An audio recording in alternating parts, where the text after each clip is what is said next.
But I am optimistic. And everybody who knows me knows that I'm optimistic. And my whole trajectory of life is always looking up. We're always going uphill. It's so easy to go downhill. What's that old children's story? Jack and Jill went up the hill to fetch a pail of Jack broke and Jill. How many of us have been in that scenario where we didn't necessarily fall down the hill, but somebody else was tumbling down the hill, and there we were, falling with them. Codependent. It's our nature. But this morning, this is about being optimistic, keeping your head to the sky and knowing that everything that we're reaching for, that we're climbing for, is uphill. And with that uphill climb, everything that we can imagine becomes true. It's part of the journey, the uphill journey. Enjoy the journey. Open up your heart, your mind, your spirit, and just be receptive to what's ahead, what's up above in the highest of heaven. If you're optimistic like me, can you just rise to your feet this morning?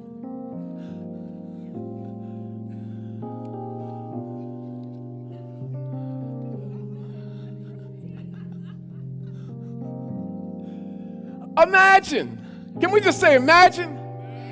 Imagine. Imagine. Stretch my imagination far and wide.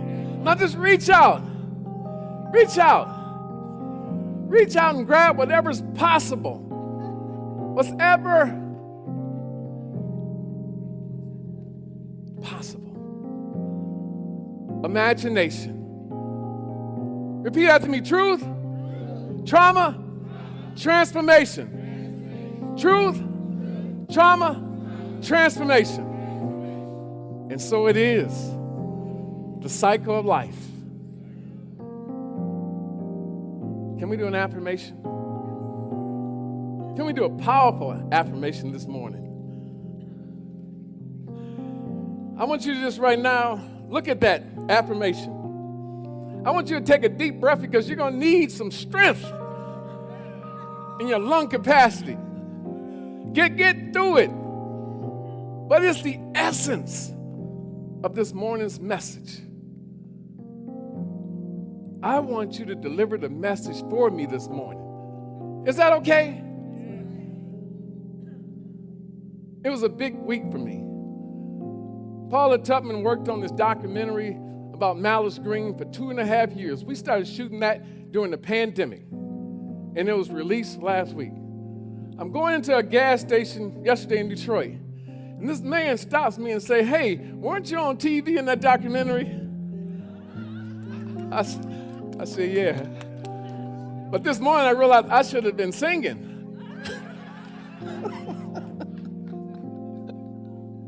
Reverend Wilman, thank you for that contract. With real energy, repeat after me. Now, I stand in the radiant life of truth and nothing but the truth, embracing the divine power of imagination. My imagination is a sacred gift, empowering me to envision and create greater experiences of love, joy, peace, prosperity, and health. As I journey through the depths of trauma, I recognize and embrace each challenge as energy for positive transformation. In this moment, this very moment, I set aside the past and renew my alignment with truth. With every heartbeat, I am guided by inner clarity of truth, lifting me to new heights of spiritual awareness and manifestation. And so it is. Amen. Amen means that we're in agreement. Are we in agreement this morning? Are we optimistic this morning? You may be seated and catch your breath. You're a military man, though. You know, you're going to be good. Amen. Things are looking up. I just feel like things are looking up. And as I look up, there's a come up, Brandon. If I'm looking up, there's got to be a come up. It's the pathway, right?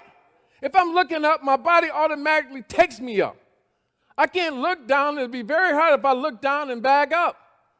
So if I'm looking up, the idea is that I'm going up higher. And the place that I want to go is a higher heaven on earth, right? Truth, trauma, transformation. Can we say that again? Truth, trauma, transformation. Sometimes we go up, sometimes we go down. But if we're optimistic, we're going up. All right. So it appears that this truth, trauma, and transformation are one of the cycles of life. Think about that. Marinate on that for a minute. Let it simmer, brew in your mind. Truth, trauma, and transformation. Are we getting it? Not yet, you're not. Not yet. Say this with me. It's a Bible verse. Isaiah 40, verse 8. Very simple. The grass withers and the flowers fade, but the word of the Lord shall stand forever. Now look at that. The grass withers and the flowers fade, but the word of the Lord shall stand forever. What are we talking about here? We've heard that before. It's a good closeout verse when we say it. The grass withers and the flowers fade, but the word of the Lord shall stand forever. Grass and flowers wither and fade, right? They're temporary in nature. The whole scope of their life, it could be a short period of time. For those of us who have those gardening skills, we were out a month or so ago in the yard planting flowers. What are they called? Perennials and annuals. Which one do we want? Perennials. Why perennials? Because they come back. Ooh, my baby on it. Y'all know this beautiful girl right here. She said we want what? Perennials. But there's a big market for annuals. Why? They're pretty. They're beautiful. They're colorful. But they're temporary. The grass withers and the flowers fade. We enjoy it for the moment. And then they go away. But the word of the Lord shall stand forever. So what does that say? If we transition from something that's temporary, grass and flowers, to something that's permanent, what are we trying to do here?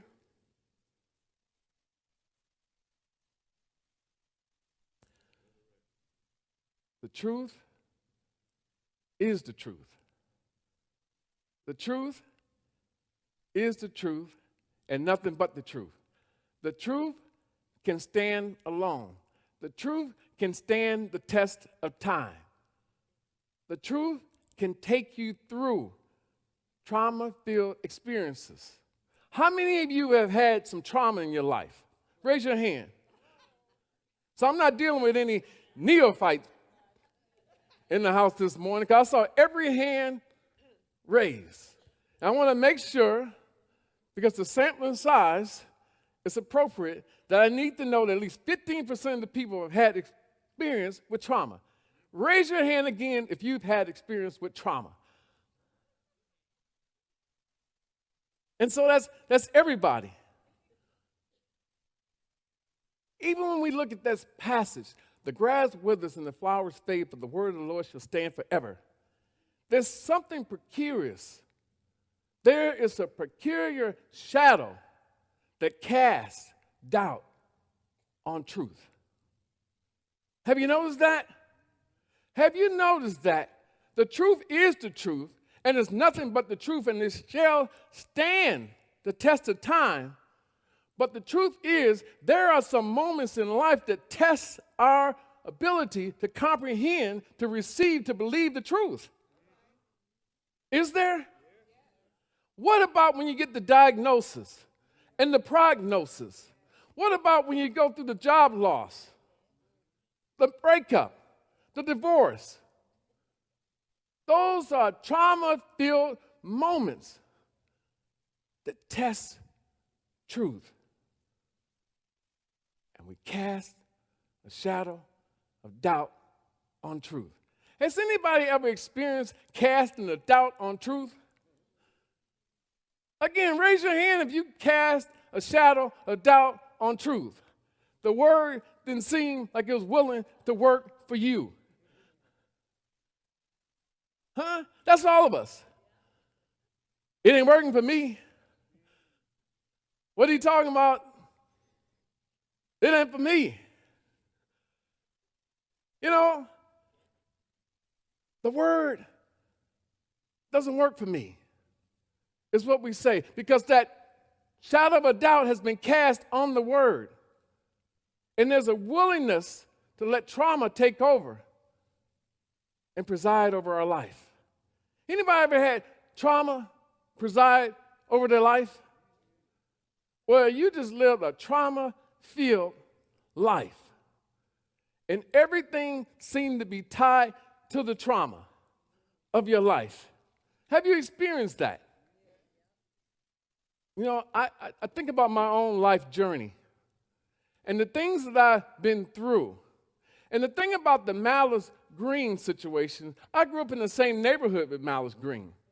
And so I've written an article, 30-year anniversary of Malice Green, and the police brutality. But what I remember about that situation is that after the incident with Malice, I was in the neighborhood, my own neighborhood, and this friend of mine, Robert Knox, we graduated from junior high and high school together. This is post-high school, probably 10, 15 years later. I'm in the hood visiting my mom. Robert gets in my car, and by this time, Robert's life had taken a turn for what I would say is the worst.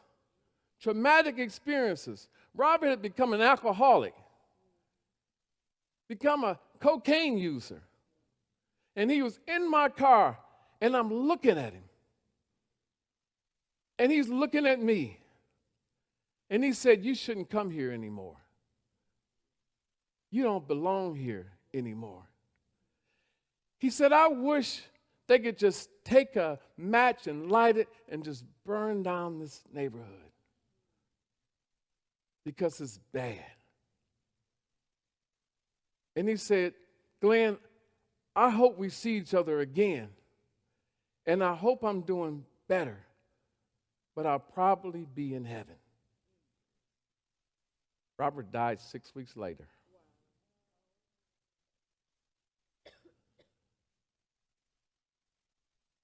But what he was saying to me in that conversation is we made different choices. He was a better athlete than me, better mind than me, because he used to get A's. I got a lot of A's, but a few B's. I'm intellectual. In my mind. Imagination. Perfect. But what he was saying is that it's so many times that we go through life and these traumatic situations put us in a scenario that years later we're walking and we're looking over our shoulders, wondering who from the past, what from the past is still following me, lingering on, bullying me, threatening me, but won't let me move ahead. Anybody ever look over their shoulder in life and you're looking at yesterday or yesteryear and the past just seems to linger on, to just have a grip on you, on your mind, even your body and your spirit? I mean, those things that just have a stronghold on you, Reverend Wilmer. You try to shake them, but the mind just keeps wanting to go back and look over your shoulder. And because of that, you can't move forward. It's my history. My history. And it fills me with fear. And I don't know about you, but for a long time, a mighty long time, I lived a fearful life, a fear-filled life. There's a difference. Fearful life and a fear-filled life. And I was bonding with this idea that the history, my trauma, all the drama was just clinging to me, and it formed my identity. It was my bond. It was the me that I knew better than anything else. History was never a mystery because I knew what had happened in the past. I knew what I had done right, and I knew what I had done wrong. Anybody in that situation where you know what you've done right and you know what you've done wrong, but it just seems to linger on with this bond, these historical moments that just won't go away, and they cause so much trauma, and they stop the momentum forward. Can anybody relate to that? I keep asking you that because I want to know if we're on this journey together, because there's so many similarities about us. And you're thinking right there that I'm so different. They don't understand me. But the way that we connect is our feelings and emotions. And the trauma that we experience, we're living these trauma-informed life. And what does they say, Michael? The body keeps the score. As much as we don't want to admit it, the body keeps the score. And we think about it. What did I do right? What did I do wrong? Can I go back and just take an eraser and erase that? I wish I had written the annals of my life with a number 2 pencil so I could go back and erase it. But I can't. Brandon is written in ink. And as much as I want to go back and erase it, I can't. I tried to shout it out, and it still won't get out. It's trauma-induced life. It's trauma-informed life. Truth. Trauma. Transformation. You with me? But Eric Butterworth said something. But I want to ask you the question.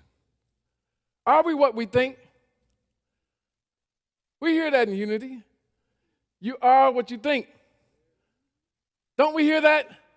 But is that correct? Are you what you think you are? It depends. If you're living a trauma-induced, trauma-informed life, chances are you are not what you think. And so Eric Butterworth said, you are not what you think, you are the thinking what you think. You are thinking what you think. And that's all you're doing. Look at the person next to you and say, that's all you're doing. You're just thinking.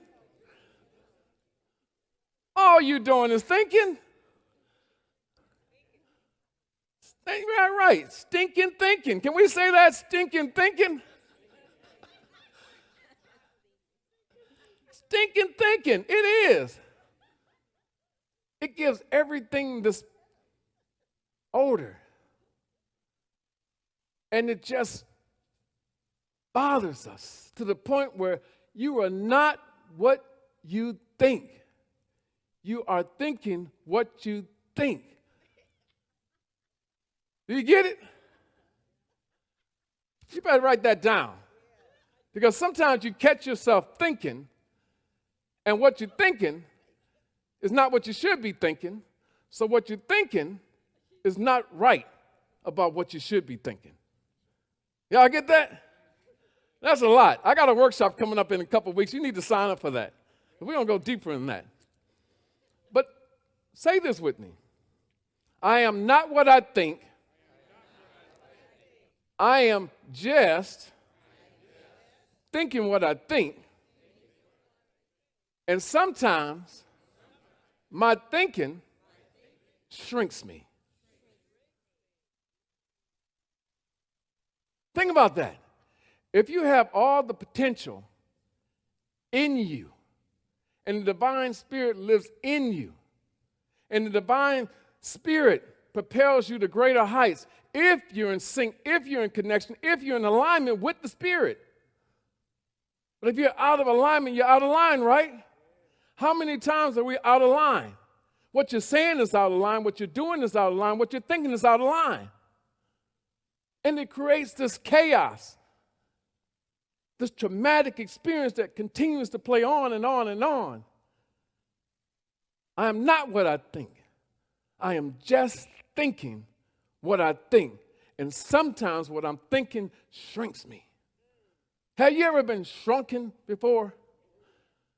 Like somebody put saran wrap around you, and all of a sudden, it's like sucking in your stomach when you want to look thinner from the side. You know, anybody ever do that? Look in the mirror, you want to look thinner from the side? Huh? Anybody raise your hand if you do. I want to see if I'm not the only one. Adam, you already lean. You know, I hate you sometimes. I love you, son, and hate you too. So. But it is, think about it.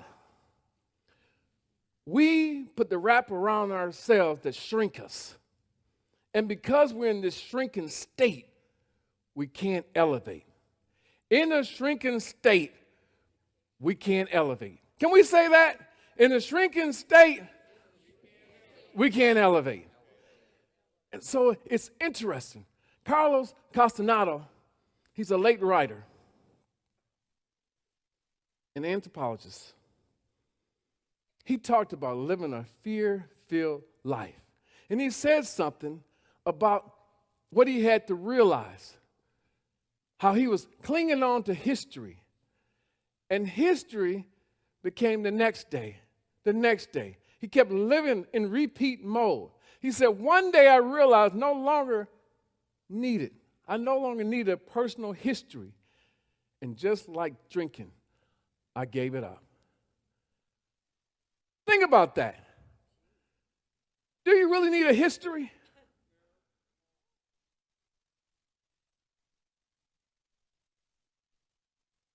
Only thing we need from history is to know that I had to go through it. That's all we extract from every experience, what we would label as good or bad, indifferent. Only thing you have to do is put the label on it that I had to go through it. And there's a calmness to it. It's a calmness to that. I had to go through it. Can we say that? I had to go through it. Whatever you have experienced, I had to go through it. But the idea is that we're not staying in it. The idea is that we're going through it. So he said, one day I realized no longer that I need a personal history, meaning I don't need to live in the past. I don't need anybody to hold me to my history of the past. We talked about that. I don't need you to tell me what I did June 30th, 1942 that was so hurting, so damning to you. We're talking about now and the evolution of me. And that evolutionary process evolves me into something that's in the now, that's the present, that's a gift. And if you can understand that, you're not the person that you used to be. hold yourself harmless to your history. Can you do that? Just hold yourself harmless to your history. If we can do that, we can get past the biggest barrier and we can do this uphill climb and keep climbing to the highest of heavens. That's where we want to be. We don't need the negative stories. It's like you put on this old television show, this old movie, and you watched it so long that you know the lines. Don't you? If you keep watching the same movie and over, and Leah knows that's all I like to do with Rocky. What's my line with Rocky? Yo, Adrian.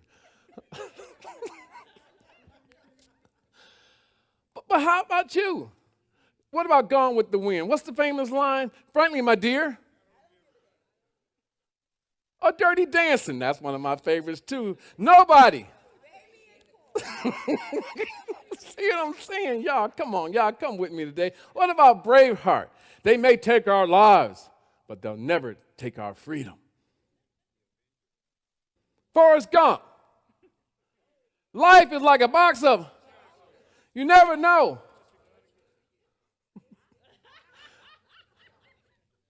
But I like Spock in Star Trek. Live long and prosper. But my favorite of all times, Reverend Wilma and Leah knows it, is from A Few Good Men. Truth! Truth! You want the truth? I think I deserve the truth. You can't handle the truth.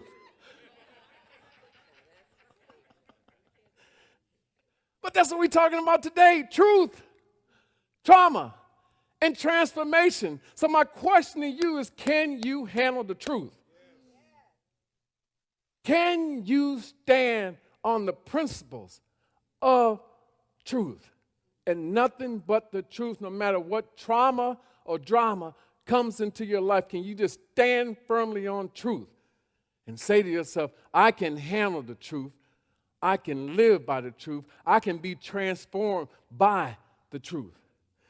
I came up with my own little tag because I realized that when I had myself in this trauma-filled, trauma-informed life, it was impacting some things in my life. You want to know what was impacting? It was impacting family, friends, finances, my flesh, my faith, and my future. That's a bunch of F's, right?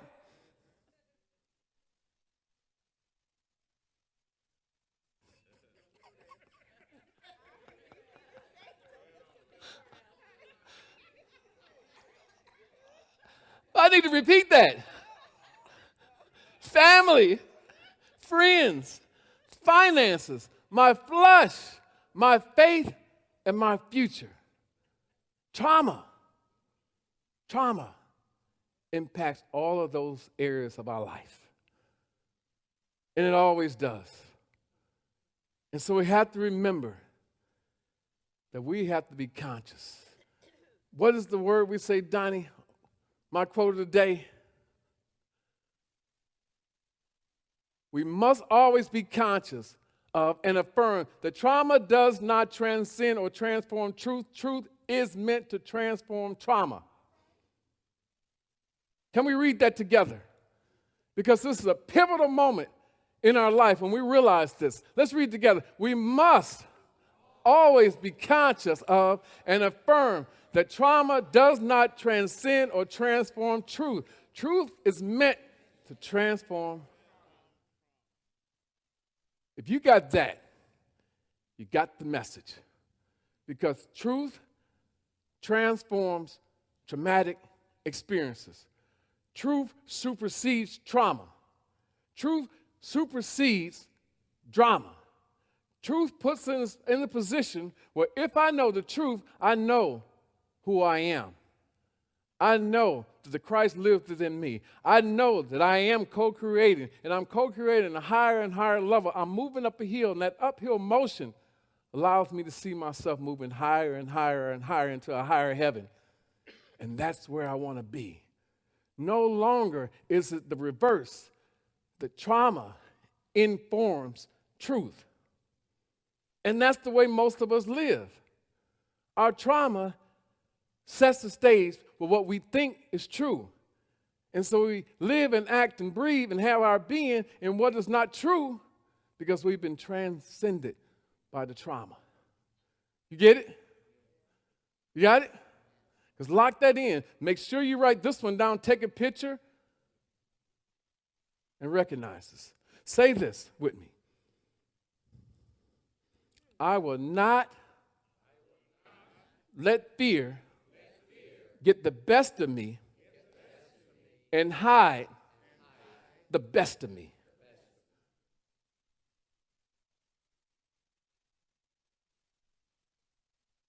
I'll be thinking.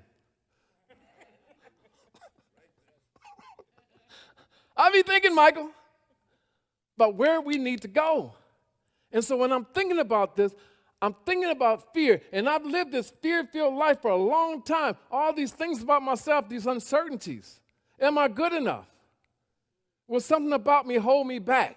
Will they not like me when I arrive? Will they accept me as I am? Maybe you can relate to some of those feelings, those emotions. But when I think about fear, I have to say, I'm more than a conqueror. But I have to get in this mindset. I will not let fear get the best of me and hide the best of me. You understand that? I'm saying, I'm challenging you to make sure that you're not letting the best of you be hidden because fear is getting the best of you. Do we understand that? Do we get it? Because if we get this, we need to live by it. Everybody needs this. Anxiety, depression, misalignment, no alignment requires you to refer back to here. I will not let fear get the best of me and hide the best of me. I choose to return to truth. And that truth will transform me into a higher level of thinking, speaking, and being. It's time to transform. You want to know how you transform? That's part 2 of this message next Sunday.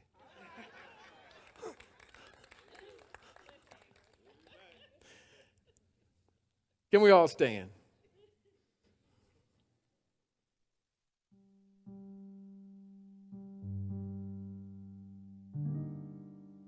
I think about us a lot. I think about where we need to go. Sometimes you ask people the question, are you ready? Are you willing? Are you able? The answer is always yes. But sometimes we don't know it. Because the trauma has us fear-filled. You know what I'm saying is today it's time to release, let go, and renew your relationship with truth. And stand firmly on that truth of who you are. Call me anything you want. But unless you're calling me a child of God, I could care less.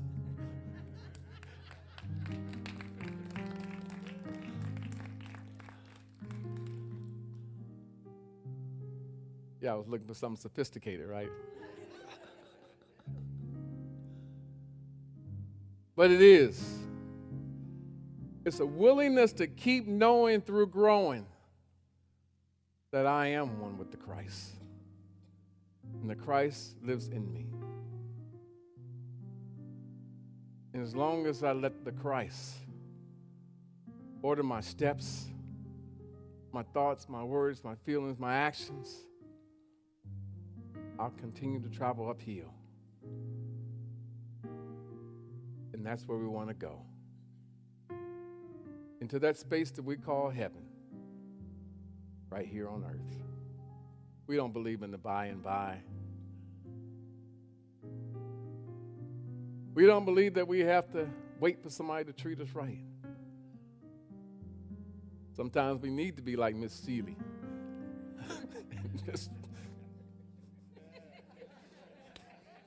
Y'all know that one? Until you do right by me. Everything.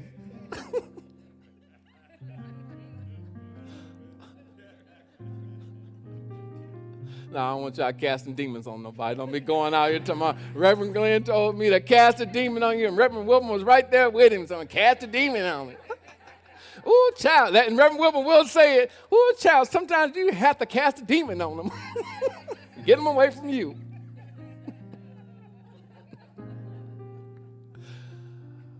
But 2 takeaways today. These are the takeaways. Going back to the message. We must always be conscious of and affirm that trauma does not transcend or transform truth. And truth is meant to transform trauma. And that last one, we want to practice. I will not let fear get the best of me and hide the best of me. Can we say an affirmation? It's long, but it's strong. Steve, you got the heart monitor on? Let's go. All right, I can give you compressions too. I move into serenity, calmness, and clarity, allowing me to navigate through trauma, guided by total faith and truth.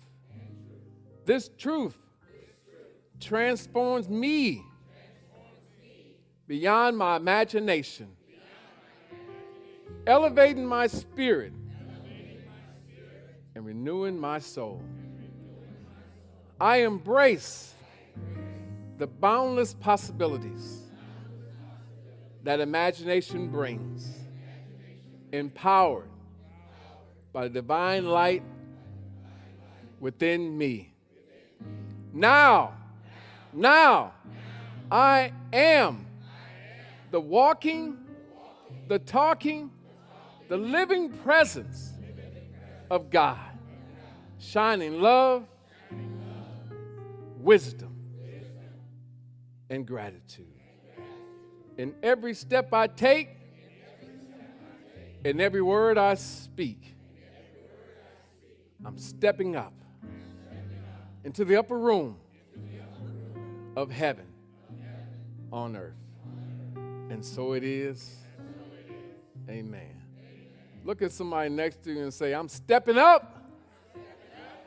My game is going to the next level. And so it is. Renaissance Unity, I love you, and there's nothing you can do about it, so just embrace my love.